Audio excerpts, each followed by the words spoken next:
أعوذ بالله من الشيطان الرجيم بسم الله الرحمن الرحيم الحمد لله رب العالمين الرحمن الرحيم مالك يوم الدين إياك نعبد وإياك نستعين اهدنا الصراط المستقيم صراط الذين أنعمت عليهم غير المغضوب عليهم ولا الضالين۔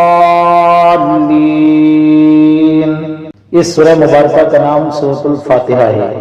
یاد رکھیں کہ قرآن کریم کی ترتیب کے اعتبار سے دو ترتیبیں ہیں، ایک ہے ترتیب نزولی اور ایک ہے ترتیب وضعی۔ سورہ فاتحہ یہ قرآن کی پہلی سورت ہے۔ اب اس کا مطلب یہ ہے کہ جس طرح سب سے پہلے کون سی آیت نازل ہوئی، پھر کون سی آیت نازل ہوئی، پھر اس کے بعد کون سی آیت نازل ہوئی، یہ ہے ترتیب نزولی۔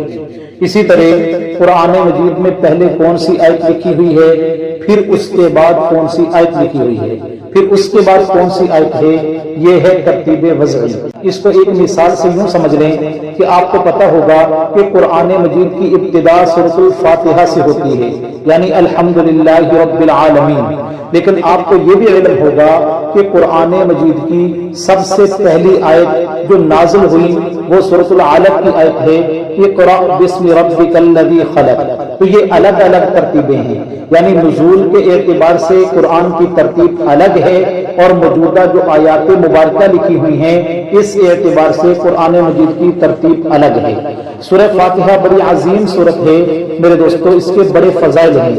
صحیح البخاری کتاب التفسیر کے اندر موجود ہے، حضرت ابو سعید خضری رضی اللہ تعالی عنہ فرماتے ہیں میں مسجد میں تھا، آپ صلی اللہ علیہ وسلم نے مجھے ارشاد فرمایا الا اعلمک اعظم سورۃ فی القرآن قبل ان اخرج من المسجد، مسجد سے نکلنے سے پہلے میں تجھے وہ سورت سکھاؤں گا جو قرآن کی سورتوں میں عظیم ترین سورت ہے۔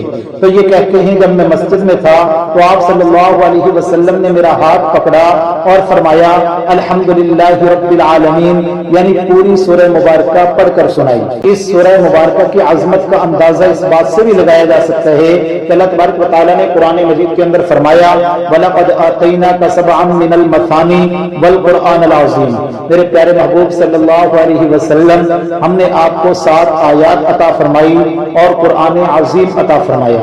اب یہاں غور کرنے کی بات یہ ہے کہ قرآن العظیم یعنی قرآن کے اندر سورۃ الفاتحہ تو موجود تھی، لیکن اللہ نے اس کے باوجود علیحدہ اس کی 7 آیات کا ذکر فرمایا کہ سبعا من المثانی، ہم نے آپ کو 7 آیتیں عطا فرمائی۔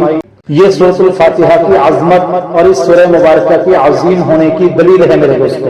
اس سورہ مبارکہ کا ایک نام سورہ شفا ہے، یعنی جو بندہ اگر کوئی بیمار ہو اس کے اوپر سورۃ الفاتحہ پڑھ کے دم کر دے، اس کی برکت سے اللہ اس بیمار کو شفا عطا فرما دیتے ہیں۔ حضرت جابر رضی اللہ تعالیٰ عنہ فرماتے ہیں نبی اکرم صلی اللہ علیہ وسلم نے مجھے ارشاد فرمایا اے جابر الا اخبرک بخیر سورۃ نزلت فی القرآن، میں تجھے ایسی سورت نہ بتلاؤں جو قرآن میں سب سے بہترین سورت ہے؟ میں نے کہا اللہ کے نبی مجھے ضرور بتلائیں۔ تو امام الانبیاء صلی اللہ علیہ وسلم نے ارشاد فرمایا فاتحۃ الکتاب، یعنی وہ سورۃ الفاتحہ ہے، اور آگے ارشاد فرمایا فیہا شفاء من کل داء، اللہ نے اس سورہ مبارکہ کے اندر ہر بیماری سے شفا رکھی ہے۔ تو میرے دوستو یہ بڑی عظیم سورت ہے۔ اس سورہ مبارکہ کا ایک نام سورۃ المسئلہ بھی ہے، کیونکہ اس سورہ مبارکہ کے اندر اللہ تبارک و تعالیٰ سے بندہ یہ دعا کرتا ہے اہدنا الصراط المستقیم، اے اللہ مجھے سیدھے راستے پر چلا۔ میرے دوستو اس سورہ مبارکہ کو اگر کسی بیمار کے اوپر پڑھ کر دم کیا جائے، اللہ اس سورت کی برکت سے اس بندے کی بیماری کو ختم کر دیتے ہیں۔